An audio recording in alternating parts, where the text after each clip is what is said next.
আসসালামু আলাইকুম। এখন শুনবেন সংবাদ শিরোনাম। ভাষা শহীদদের স্মরণে কেন্দ্রীয় শহীদ মিনারের প্রস্তুতি সম্পন্ন। কয়েক স্তরের নিরাপত্তা। প্রথম প্রহরে শ্রদ্ধা জানাবেন প্রধানমন্ত্রী তারেক রহমান। রমজানের প্রথম জুমায় মসজিদে মুসল্লির উপচে পড়া ভিড়।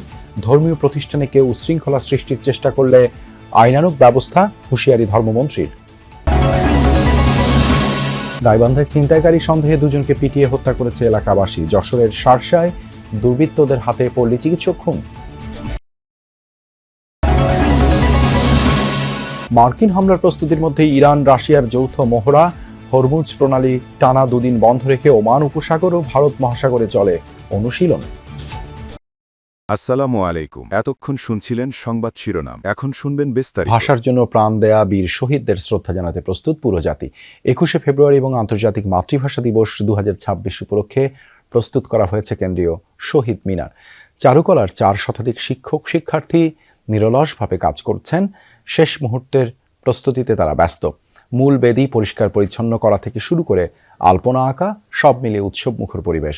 শুধু মূল মিনার নয়, আশেপাশের দেয়ালে বর্ণমালা লিখন এবং ভাষা আন্দোলনের ইতিহাস সম্বলিত গ্রাফিতি তৈরির কাজও চলছে।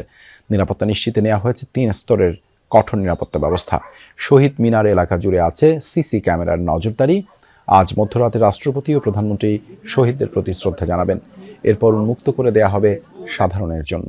আলপনাটা কিন্তু এখন রাস্তায় যতটুকু সম্ভব বিকাল 5টা পর্যন্ত আমরা আলপনা দিয়ে রাস্তা কিন্তু ওই করবো আর কি। আলপনা অঙ্কনের কাজটা এই যে কেবল শুরু হচ্ছে, আমরা এগিয়ে যাব। আর তাছাড়া যে মনীষীদের বাণীগুলো যেগুলো আছে এগুলো দেয়ালের উপরে উঠে যাবে। আইন শৃঙ্খলা বাহিনীর সদস্য তারা কিন্তু এরই মধ্যে বলেছেন, পরিষ্কার করেই বলেছেন যে এবারের অমর একুশে আয়োজন নিয়ে কেন্দ্রীয় শহীদ মিনার সহ সারা দেশে নিরাপত্তা ইস্যুতে কোনো ধরনের থ্রেট নেই। এই একই কথা কিন্তু র্যাবের মহাপরিচালক, সেই সাথে পুলিশের যিনি আছেন পুলিশ কমিশনার, ডিএমপির 2জন ঊর্ধ্বতন কর্মকর্তা কিন্তু পরিষ্কার করে এইটুকুই বলেছেন যে তারাই এবার অমর একুশে উদযাপন বেদিতে ফুল দেওয়া শুধু কেন্দ্রীয় শহীদ মিনার নয়, সারা দেশের বেদিতেই কিন্তু ফুল দেওয়া হবে। সবগুলো বেদি কেন্দ্রিক তাদের নজরদারি বা নিরাপত্তা থাকবে। আর যেহেতু অনেক মানুষের চাপ হয় এই ঢাকা বিশ্ববিদ্যালয়ের অমর একুশে বেদিতে, অনেকেই ফুল দিতে আসেন এবং রাত থেকেই, তো সেক্ষেত্রে এখানে বাড়তি সতর্কতা বা নজরদারি সেই বিষয়টা কিন্তু এবার থাকবে। আর একটু বলতে চাই যে এখন তো একেবারে আপনি জানেন যে এবার অমর একুশের উদযাপনে চারুকলার পবিত্র মাহে রমজানের প্রথম জুমার নামাজ আদায় করেছেন দেশের ধর্মপ্রাণ মুসল্লিরা। রাজধানী ঢাকা সহ সারা দেশে জুমার নামাজের সময় মসজিদগুলোতে ছিল মুসল্লিদের উপচে পড়া ভিড়। পবিত্র মাহে রমজানের প্রথম জুমার নামাজ আদায় করতে রাজধানীর বায়তুল মোকাররমে মুসল্লিদের উপচে পড়া ভিড় দেখা গেছে। শুক্রবার জুমার নামাজের আগে থেকেই মসজিদের এই ভিড় লক্ষ্য করা গেছে। রহমতের দশকে পড়া এই জুমা মুসলমানদের জন্য বিশেষ তাৎপর্যপূর্ণ। একদিকে জুমা সপ্তাহের শ্রেষ্ঠ দিন, অন্যদিকে রমজান বরকত, রহমত ও নাজাতের মাস। তাই এই দিনের গুরুত্ব ও ফজিলত বহু গুণ বৃদ্ধি পায়। জুমার নামাজ শেষে দেশ ও মানুষের মঙ্গল কামনায় দোয়া মোনাজাত অনুষ্ঠিত হয়। ধর্মীয় প্রতিষ্ঠানে কেউ উশৃঙ্খলতা সৃষ্টির চেষ্টা করলে সাথে সাথে তাদের আইনের আওতায় আনা হবে, বলেছেন ধর্মমন্ত্রী কাজী শাহ মোফাজ্জল হোসাইন কায়কোবাদ। ধর্ম মন্ত্রণালয়ের দায়িত্ব পাওয়ার পর সকালে প্রথমবারের মতো নিজ এলাকা কুমিল্লার মুরাদনগরে যান তিনি। সেখানে সাংবাদিকদের প্রশ্নের জবাবে মন্ত্রী বলেন, সকল ধর্মীয় প্রতিষ্ঠানের নিরাপত্তার দায়িত্ব সরকারের, যা পালনে শতভাগ চেষ্টা করার প্রত্যয় ব্যক্ত করেন তিনি। আরও বলেন, রমজানে দ্রব্যমূল্য যেন মানুষের নাগালের মধ্যে থাকে সেই বিষয়েও সরকার বদ্ধপরিকর। গাইবান্ধার সাদুল্লাপুরে ছিনতাইকারী সন্দেহে দুজনকে পিটিয়ে হত্যা করেছে এলাকাবাসী। ভোর রাতে উপজেলার ইদিলপুর ইউনিয়নের মাদারহাট ব্রিজ এলাকায় এই ঘটনা ঘটে। পুলিশ জানায়, ছিনতাইকারী সন্দেহে অজ্ঞাত পরিচয়ে 2 ব্যক্তিকে গণপিটুনি দেয় এলাকাবাসী। এতে ঘটনাস্থলেই তাদের মৃত্যু হয়। খবর পেয়ে মরদেহ উদ্ধার করে ময়নাতদন্তের জন্য সদর হাসপাতালে পাঠায় পুলিশ। ঘটনাস্থল থেকে একটি মোটরসাইকেল উদ্ধার করা হয়েছে। নিহতদের পরিচয় শনাক্তের কাজ চলমান জানিয়েছেন আইন শৃঙ্খলা বাহিনীর কর্মকর্তারা।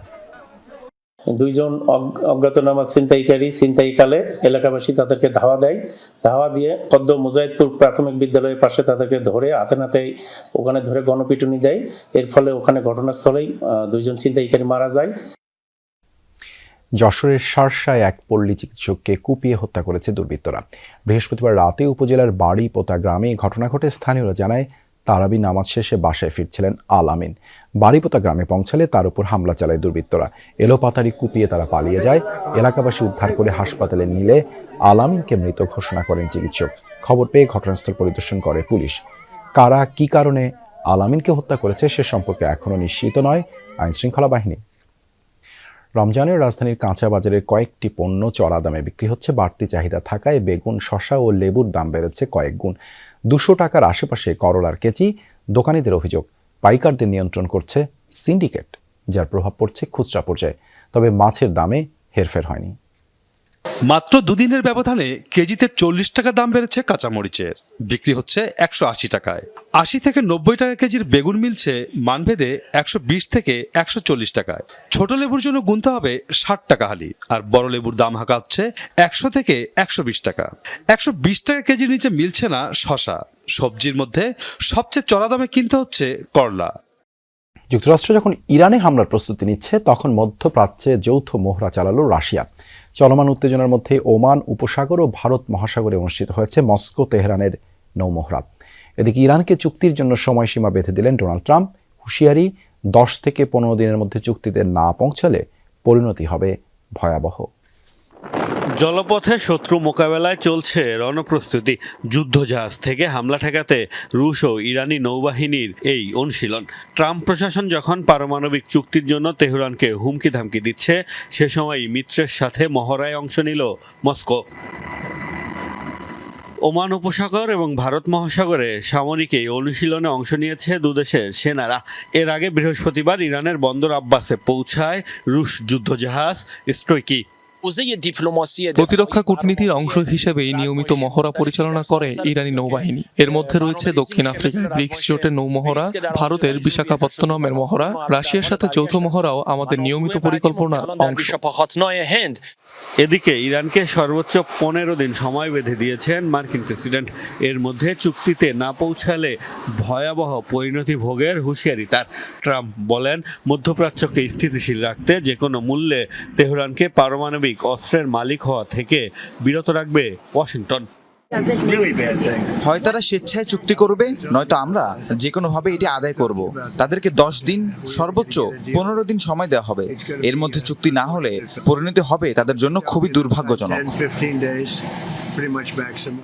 এর আগে টানা 2 দিন হরমুজ প্রণালী বন্ধ রেখে মহড়া চালায় ইরান। অন্যদিকে যুক্তরাষ্ট্র সামরিক উপস্থিতি ব্যাপক হারে বাড়িয়ে চলেছে ইরানের আশপাশে।